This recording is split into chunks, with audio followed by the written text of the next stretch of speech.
convidar você a abrir a sua Bíblia lá no livro do profeta Isaías. Isaías capítulo 6. Isaías capítulo 6, enquanto você encontra a passagem, eu quero agradecer o convite do Ministério Fiel para abrir a palavra do Senhor com vocês essa tarde. Eu tenho sido muito abençoado por esse ministério ao longo dos anos e é realmente um privilégio enorme para mim estar com vocês aqui essa tarde. Isaías capítulo 6, eu vou começar a ler a partir do versículo 1.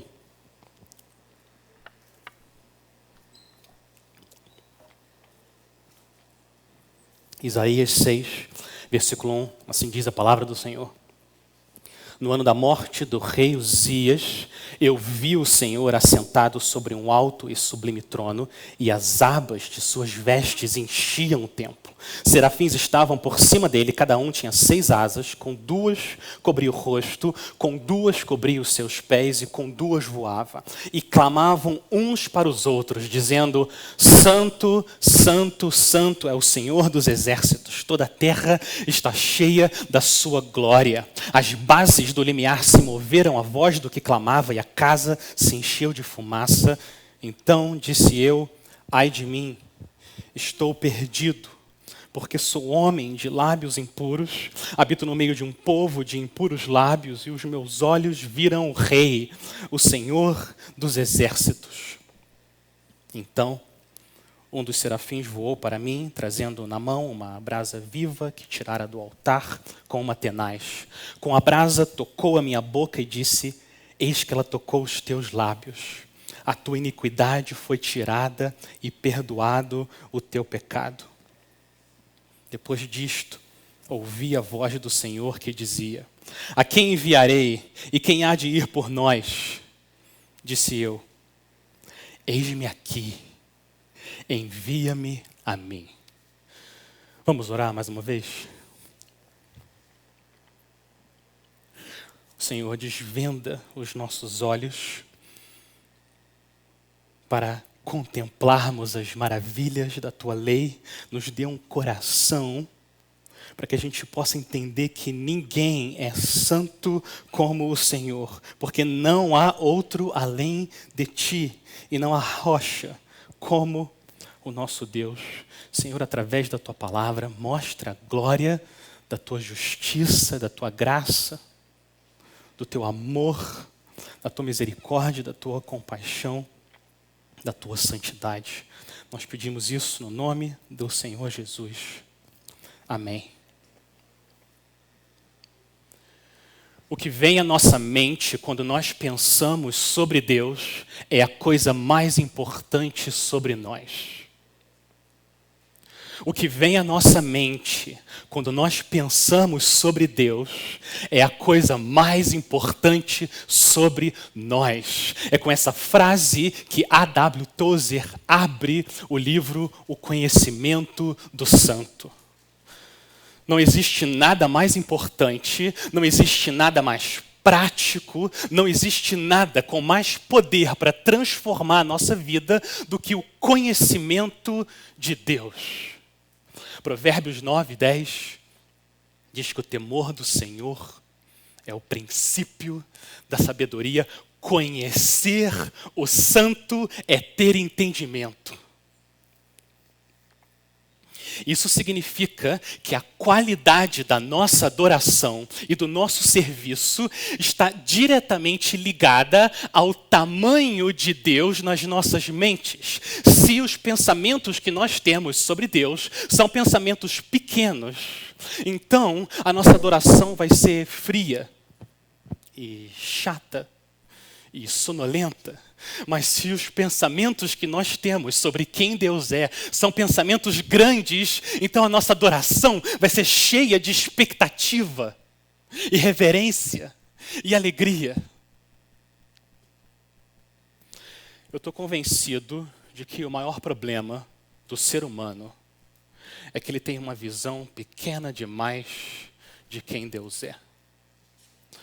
Para muita gente, Deus é um Deus que não pode intervir, é um Deus que não tem direito de julgar, é um Deus que não tem poder para salvar. Um Deus que não é central, incompreensível e supremo, mas esse não é o Deus da Bíblia, o Deus glorioso e cheio de esplendor, o Santo, o glorioso Pai do Senhor Jesus Cristo, o Deus vivo que é adorado pelos anjos e pelos profetas e pelos apóstolos e pelos cristãos ao longo dos séculos. Se isso é verdade, se o nosso maior problema é que a gente tem uma visão pequena demais de quem Deus é, então a solução, ou a nossa maior necessidade, e a maior necessidade das nossas igrejas, e a maior necessidade do mundo, é ter uma visão de Deus alargada, ampliada, é ter uma visão da grandeza de Deus como Isaías teve. Se nós queremos trocar o consumir pelo servir, nós precisamos, primeiro, estar consumidos com a santidade de Deus. Isaías começa dizendo quando ele teve essa visão. Versículo 1. No ano da morte do rei Uzias. O rei Uzias foi um bom rei. Ele morreu em 740 a.C., mas ele reinou por 52 anos. O Senhor abençoou grandemente Judá, porque as Escrituras dizem que Uzias fez o que era reto aos olhos do Senhor. Mas no final da vida, Uzias foi derrotado por um inimigo terrível, um inimigo que é mais poderoso do que o Egito e a Babilônia juntos. É o inimigo que impede eu e você de servirmos a igreja. É o inimigo que habita também dentro de nós. O orgulho. Segundo o livro de Crônicas, capítulo 26, diz que o rei Uzias se exaltou porque ele se tornou muito poderoso. Então, Deus fere Uzias de lepra e ele morre. Esse é o cenário em que Judá está quando a gente chega no capítulo 6 de Isaías. Eles tinham perdido o seu rei, precisando de proteção e direção. Na verdade, os 5 primeiros capítulos de Isaías detalham esse contexto de desespero e desobediência do povo de Deus. Israel precisa de esperança e o Senhor vem e dá uma visão para o profeta. No ano da morte do rei Uzias, eu vi o Senhor. E onde que ele estava? Versículo 1 diz: assentado sobre um alto e sublime trono. Jovens, esse mundo não está desgovernado. Cada detalhe da sua vida e da história foi decretado, é guiado e será consumado por um governante, por aquele que está assentado sobre um alto e sublime trono. O rei Uzias é mortal, mas o rei dos reis é imortal. O trono não está vazio. Olha o final do versículo 1. As abas das vestes reais preenchem o templo. A imagem aqui é de poder e majestade e grandeza, mas o Senhor não está sozinho. Versículo 2. Isaías vê anjos que ele chama de serafins. Que significa aqueles que estão em chamas, um sinal de santidade. E os anjos são santos, mas nem os anjos são capazes de suportar a santidade de Deus sem cobrir o rosto e sem cobrir os pés em sinal de reverência. Você lembra? Foi a reação de Moisés. Quando o Senhor falou com ele da sarça ardente, ele temeu e cobriu, escondeu o rosto. É muito esplendor para uma criatura suportar, mesmo que seja um serafim. Eles cobrem o rosto, os pés, mas eles precisam abrir a boca, porque eles estão deslumbrados com a majestade do Criador deles. Olha o versículo 3, eles louvam o Senhor e clamavam uns para os outros, dizendo: Santo, Santo, Santo é o Senhor dos exércitos. Na língua do Antigo Testamento, no hebraico, quando você quer enfatizar alguma coisa, você repete aquela palavra. Então, por exemplo, se você quer dizer que um ouro é muito puro, você diz que aquele ouro, ele é do tipo ouro, ouro. É um ouro puríssimo, muito puro. Então, se os serafins estivessem cantando Santo, Santo é o Senhor dos exércitos, isso seria verdade, porque Deus é santíssimo. Ele é santíssimo. Mas santíssimo parece insuficiente para um Deus que tem uma santidade transcendente, uma santidade que não tem fim. Deixa eu tentar ilustrar o que eu acho que os serafins estão fazendo aqui. Alguns cientistas calculam que o universo tem o tamanho de 93 bilhões de anos-luz. 93 bilhões de anos-luz. Um ano-luz é a distância que a luz percorre durante um ano. A luz se desloca a uma velocidade de 300 mil quilômetros por segundo. 300 mil quilômetros por segundo. Então, se você pudesse entrar num foguete e viajar à velocidade da luz, 300 milhões de quilômetros por segundo, você levaria 93 bilhões de anos para ir de uma ponta à outra do universo. Mas os serafins são criaturas inteligentes. Eles sabem que o universo é muito pequeno para descrever Deus. Salomão disse que nem o céu dos céus pode conter a Deus. Então, o que os serafins fazem, eles criam uma nova categoria. Eles criam uma nova categoria e Deus está sozinho nesse grupo.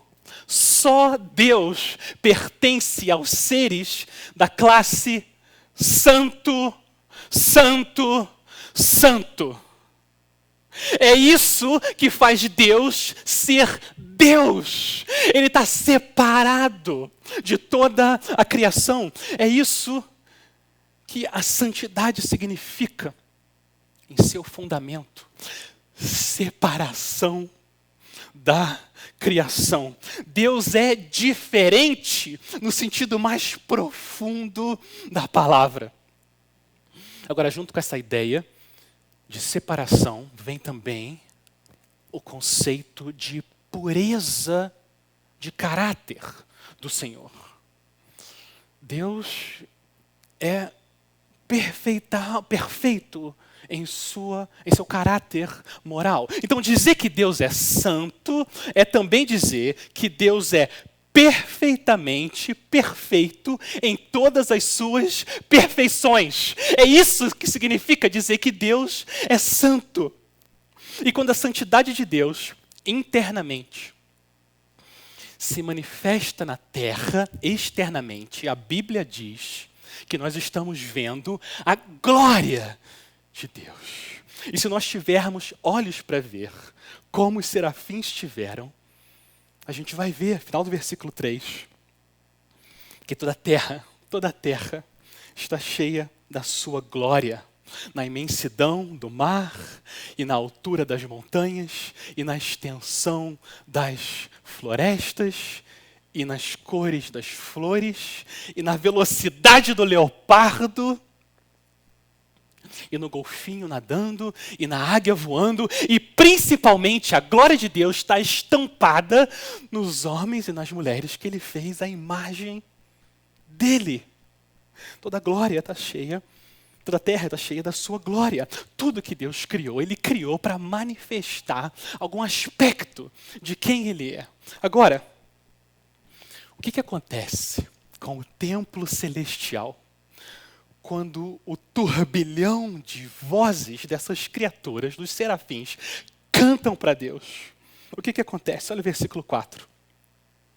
As bases do limiar se moveram à voz do que clamava, e a casa, o templo, se encheu de fumaça. A criação se move diante do Criador. As montanhas derretem, os mares rugem, os batentes da porta tremem, a criação se move diante da presença do Criador. Agora, que absurdo, que tragédia o ser humano não se juntar à criação para responder com temor e tremor diante de Deus. O que seria então uma reação espiritualmente saudável diante desse Deus santo? Olha o versículo 5. Então disse eu: ai de mim, estou perdido. Não foram só os batentes da porta que tremeram. Isaías também tremeu. Isaías achou que ia morrer. Como diz o hino: santo, santo, santo, nós os pecadores não podemos ver tua glória sem temor. Tu somente és santo, não há nenhum outro. Puro e perfeito, excelso, benfeitor. Ai de mim, estou perdido. Por quê? Porque Isaías está tão desesperado. Ele fala por quê? Olha o versículo 5. Ele fala por quê? Porque sou homem de lábios impuros.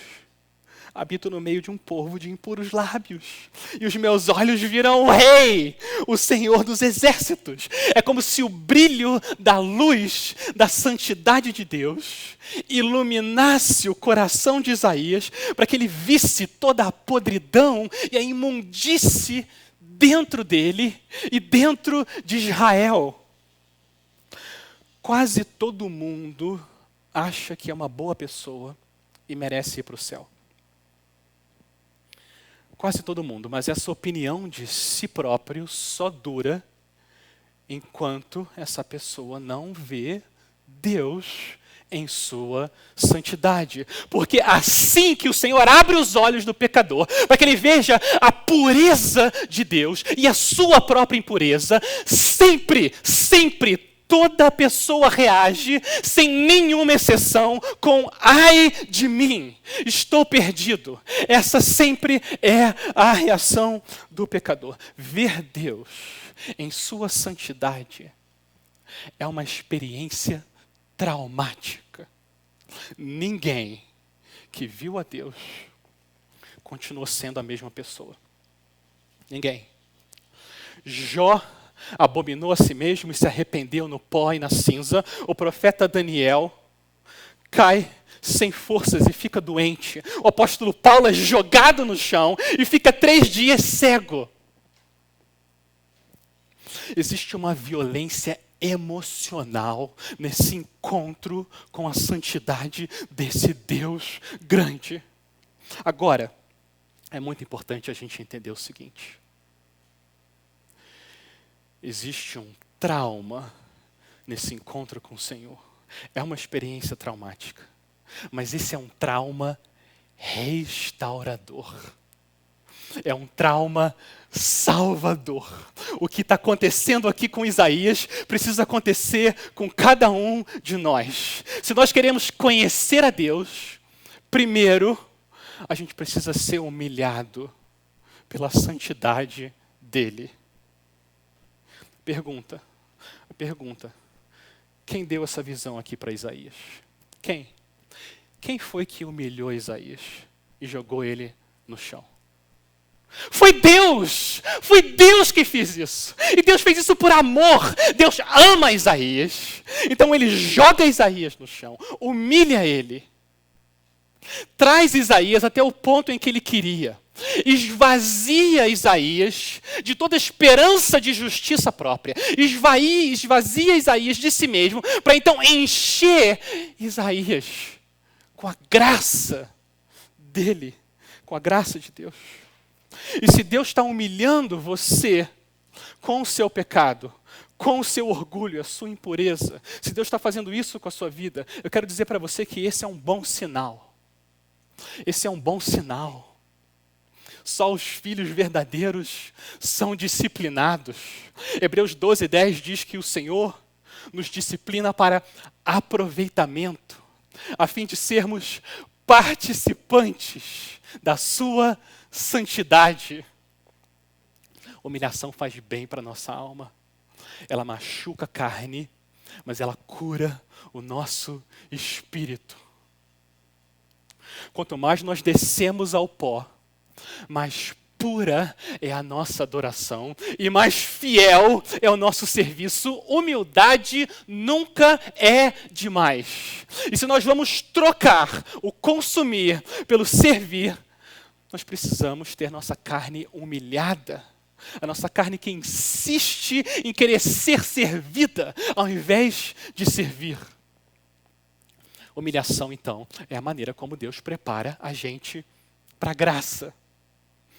Olha o que acontece agora, depois da santidade desse Deus, da impureza do servo, vem a purificação da graça. Olha o versículo 6. O serafim vem voando até Isaías, trazendo uma brasa viva que ele tinha tirado do altar. Você sabe que o altar é o lugar onde os animais são sacrificados para pagamento dos pecados. Então, a brasa viva tirada do altar é um símbolo do que foi feito para que os pecados de Isaías sejam perdoados. A brasa viva é um símbolo da graça purificadora de Deus. No versículo 7, com a brasa tocou a minha boca e disse, eis que ela tocou os teus lábios que eram impuros. E o que aconteceu? A tua iniquidade foi tirada e perdoado o teu pecado. Essa é a maravilhosa troca da graça.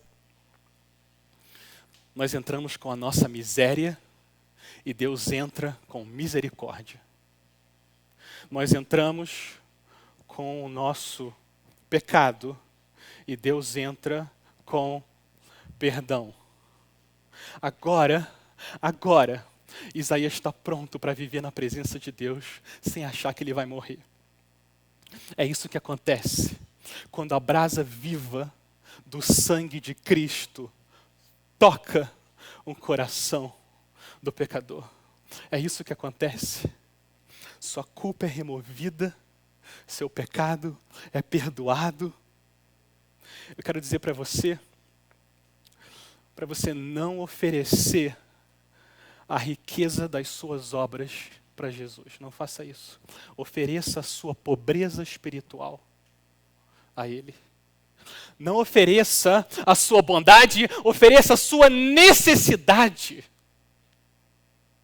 Esse é o único caminho para a purificação. O único.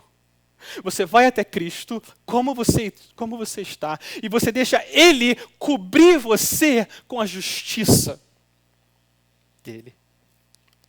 Deus usa a santidade dele próprio, não para esmagar Isaías, mas para levantar Isaías e purificar a ele. Deus é soberano. Ele disse, eu terei misericórdia de quem eu tiver misericórdia, e eu terei compaixão de quem eu tiver compaixão. Ele é soberano. Agora, os serafins falaram, Isaías falou, agora chegou a vez de Deus falar. Pela primeira vez a gente ouve a voz do Senhor dos Exércitos. E olha o que acontece, ele faz uma pergunta. Depois disto, ouvi a voz do Senhor que dizia, a quem enviarei? E quem há de ir por nós? Olha como Isaías vai reagir agora. Olha o que acontece depois que a gente ganha a segurança de que o próprio Deus removeu a nossa iniquidade. Quando eu recebo Cristo como meu substituto, aquele que morreu no meu lugar. Desespero é substituído por desejo. Desejo de servir ao Deus Santo. Versículo 8, Isaías responde então: eis-me aqui, envia-me a mim. Ele não está mais desesperado, agora ele está consumido com zelo pela glória de Deus. Envia-me a mim, e o Senhor dá a mensagem que Isaías deve pregar. E o homem que acabou de receber graça é enviado para pregar julgamento. Muitas vezes, quando a gente pensa em Isaías, a gente pensa no capítulo 6, a gente para nesse versículo 8. Mas a gente precisa continuar. Tem verdades preciosas aqui, para a gente entender como a gente conhece esse Deus que é santo. Olha o versículo 9. O Senhor envia Isaías então e diz: vai e diz a este povo: ouvi, ouvi e não entendais, vede, vede, mas não percebais, torna insensível o coração deste povo, endurece-lhe os ouvidos e fecha-lhe os olhos. E agora vem o propósito. Por que Deus está fazendo isso? Para quê? Para que não venha ele a ver com os olhos, a ouvir com os ouvidos e a entender com o coração, e se converta, e seja salvo. Deus não quer curar a nação de Israel. Ele não quer. Então a pregação de Isaías, a palavra de Deus, ao invés de amolecer o coração deles, vai endurecer. Deus escolheu julgar ao invés de salvar a nação que está se rebelando contra Ele. E quem pode discutir com Deus? Quem? Quem conheceu a mente do Senhor? Ou quem foi o seu conselheiro? Quem primeiro deu a Ele para que Ele o recompense? Será que o objeto pode perguntar para quem o fez: por que você me fez assim? Será que o oleiro não tem direito sobre a massa, para do mesmo barro fazer um vaso para honra e um para desonra? Deus não está fazendo nada injusto. Deus não é obrigado a agir com graça. Ele tem misericórdia de quem Ele tem misericórdia, Ele tem compaixão de quem Ele tem compaixão. E se você faz parte do grupo que recebeu misericórdia e compaixão, como Isaías, o seu papel é se prostrar em adoração a esse Deus santo que usou o calor da santidade dele, não para esmagar você ou para fulminar você, mas para purificar você. Graça! Graça de Deus. Ele é soberano. Quanta misericórdia. Quanta compaixão. Quem de nós aqui pode entrar na presença de Deus e dizer: eu não mereço ser julgado? O povo de Israel tinha lábios impuros. Isaías tinha lábios impuros. Eu e você temos lábios impuros. Mas aqui vem uma consequência importante para o nosso servir. Tem uma consequência importante aqui. O resultado pertence a Deus. O resultado pertence a Deus. Isaías não define o destino de Israel, assim como não cabe a mim e a você definir o destino de qualquer pessoa. Nós servimos porque Deus nos enviou a servir e não pelo que Ele vai fazer com o nosso serviço. Então não pare de servir por falta de reconhecimento. E não pare de servir por falta de resultado. Não faça isso. O seu serviço traz glória a Deus, independente do resultado que o Senhor escolhe trazer pelo seu servir. Mas isso nem sempre é fácil de aceitar. Nem sempre é fácil de aceitar isso. Gera dúvida no nosso coração, perguntas. Mas Deus é misericordioso, Ele ouve as nossas perguntas como um pai paciente. Ouve o filho confuso. Isaías pergunta. Isaías também está confuso. Olha o versículo 11. Até quando, Senhor? Até quando o Senhor vai julgar o teu povo? O coração de Isaías está quebrantado, porque ele vê que os ímpios de Israel estão caminhando para o julgamento. Essa é a reação santa diante da impureza que existe no mundo. Quebrantamento. Você fica quebrantado diante de tanta impureza e tanta gente caminhando para o julgamento? Como o pastor puritano disse, o nosso coração iria se derreter se a gente visse a casa de um ímpio pegando fogo e eles dormindo ali dentro. Como que a nossa alma vai ficar indiferente vendo os ímpios sendo perdidos para sempre? Como que o Senhor nos dê lágrimas santas e sensibilidade espiritual para a gente amar essas pessoas, servir a elas e falar do Deus que julga, mas que também salva. É para isso que Deus nos envia. Até quando, Senhor? Até quando? Ele responde. Versículo 11, ele responde. Até que sejam desoladas as cidades e fiquem sem habitantes, as casas fiquem sem moradores, e a terra seja de todo assolada, e o Senhor afaste dela os homens, e no meio da terra seja grande o desamparo. Mas, se ainda ficar a 10ª parte dela, tornará a ser destruída. Israel não quis se livrar dos próprios pecados. Então Deus se livra dos pecadores com as próprias mãos. Ele levanta a Assíria e a Babilônia e envia o povo para o exílio, para longe da terra prometida e longe do templo e principalmente longe da presença santa do Senhor. Esse é um pequeno sinal do julgamento que está para vir a esse mundo quando Deus derramar a ira santa dele sobre aqueles que se mantêm rebeldes. Ele tem misericórdia de quem ele tem misericórdia, e ele tem compaixão de quem ele tem compaixão. Quantas pessoas têm uma visão domesticada de quem Deus é? Os nossos pensamentos não são os pensamentos dele. Deus é livre. Se ele quer, ele julga. Se ele quer, ele salva. Ele é Deus. Ele é soberano.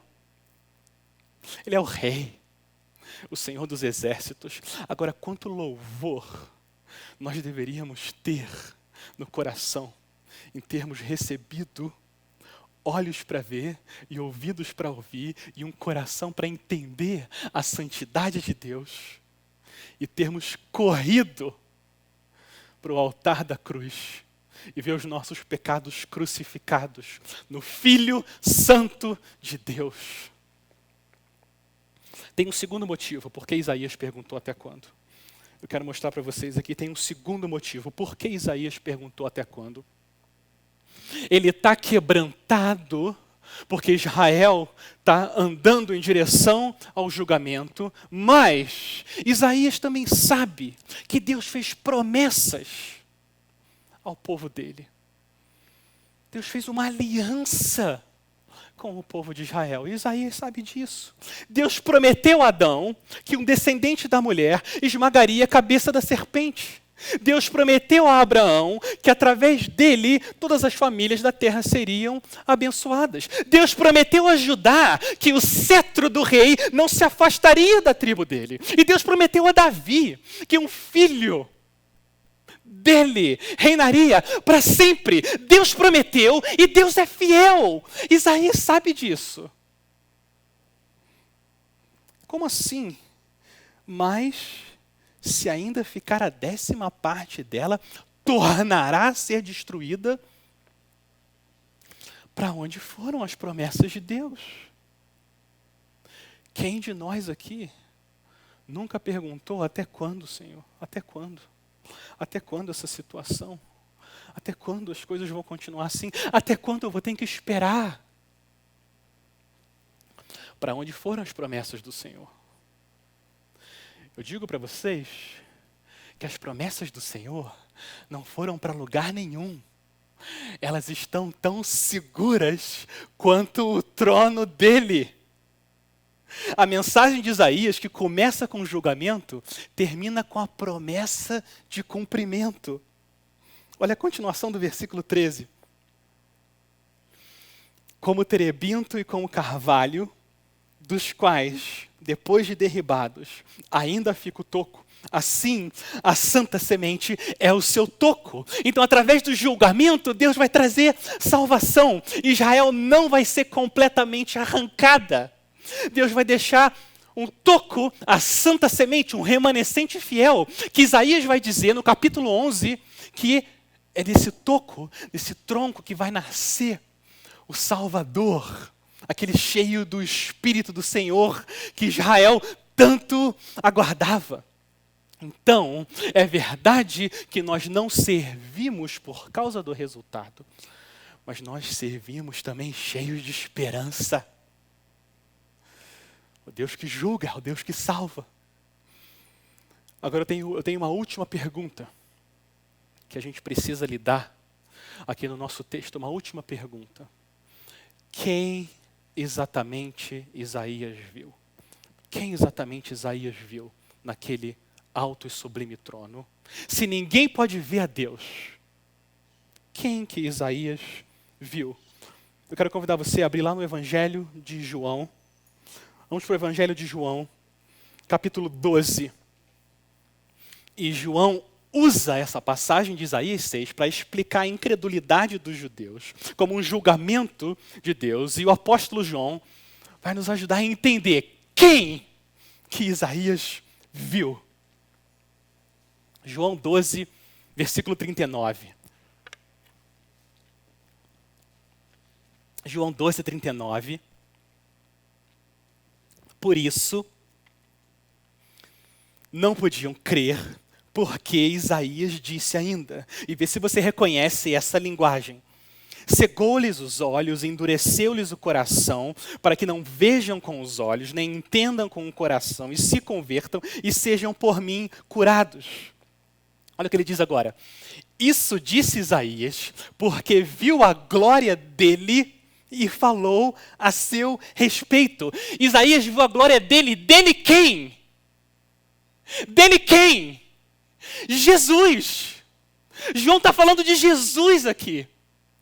João está dizendo que Isaías, quando ele teve aquela visão do rei num alto e sublime trono, era Cristo que estava ali reinando.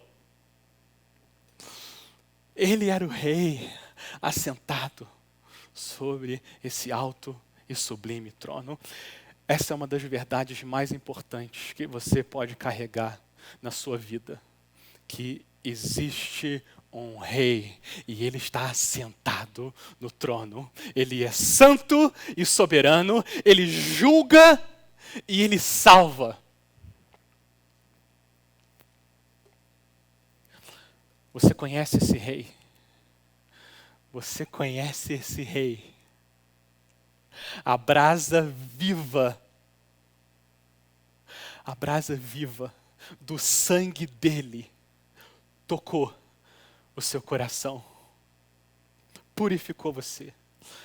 Confesse os seus pecados, se humilhe diante da santidade desse Deus. Você precisa dizer, ai de mim, para depois poder dizer, eis-me aqui. E quando você coloca a sua esperança nesse Rei Santo, o seu medo é transformado em música. Santo, santo, santo, Deus onipotente, tuas obras louvam teu nome com fervor, santo, santo, santo, justo e compassivo. És um só Deus, supremo, Criador. E quando a iluminação do conhecimento de Deus atinge você, e você consegue ver esse conhecimento na face de Cristo, você é transformado de glória em glória, transformado do consumir para o servir. Por quê? O que vem à nossa mente quando nós pensamos sobre Deus é a coisa mais importante sobre nós. Vamos orar?